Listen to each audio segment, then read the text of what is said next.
A cake with candles. Ecclesiastes chapter 7, verse 1. A good name is better than a good ointment, and the day of one's death is better than the day of one's birth. How is the day of one's death better than a birthday? A valued friend eloquently and aptly described the day of his daughter's death. This stinks. It was a day of loss and a day of tears. At times, the grief was agonizing. A daughter, a sister, a wife, a mother, a special friend would no longer tease us or we her. For the first time, she was actually gone, and not just to another town to be seen at another time or called on a special occasion. She was gone, never to be heard from or touched in this life again. It was not a day of celebration. Or was it? Life is a tremendous challenge and often a tragedy. It is demanding and stressful, and human frailty and death abound. Sorrow is as much a part of life as is joy. Nonetheless, through sorrow we discover the depth of our faith and the convictions of our hearts. Struggle and sorrow can improve our lives.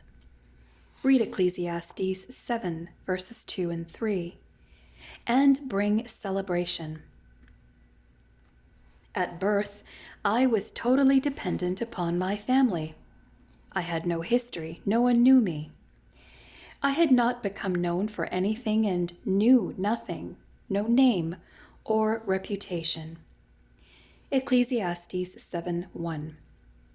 Growing up took me through the early years of innocence to the years of exploration and face-to-face with human selfishness, often exhibited by greed for power and position.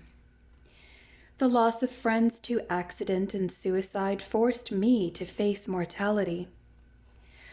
More failures than successes have dotted the journey of my life, and disappointment of one kind or another will undoubtedly never be too far off. Read Ecclesiastes 7:4. As my friend said, sometimes life stinks. However, these struggles and sorrows helped me to see my greatest needs and forced me to commit to beliefs and values. I had to grow up and take responsibility for my actions. Sober reflection rather than anger, see Ecclesiastes 7:9, should be the consequence of sorrow and suffering and the pathway to a more meaningful life.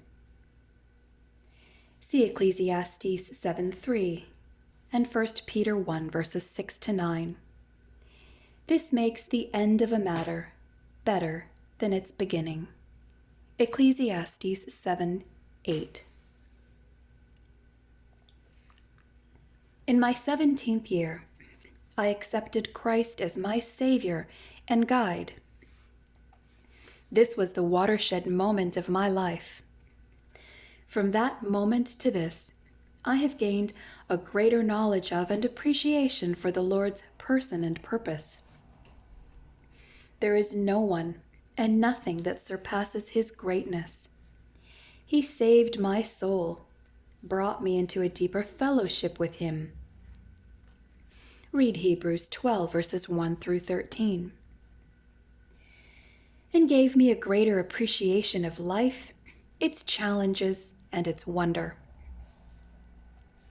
Should Alzheimer's one day steal my memories, still God will remember me. I came into this world with nothing. I will leave it full of faith and spiritual wealth. Ephesians 2 verses 4 to 10. And with an inheritance that is imperishable and waiting for me in heaven. Read 1 Peter 1 verses 3 to 5. He is the Alpha and Omega, the one who makes certain that the end of life is always better than its beginning.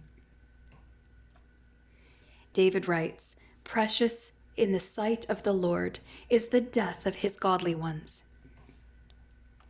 Psalm 116, verse 15. It pleases the Lord to see his children's struggles through life finally come to a close.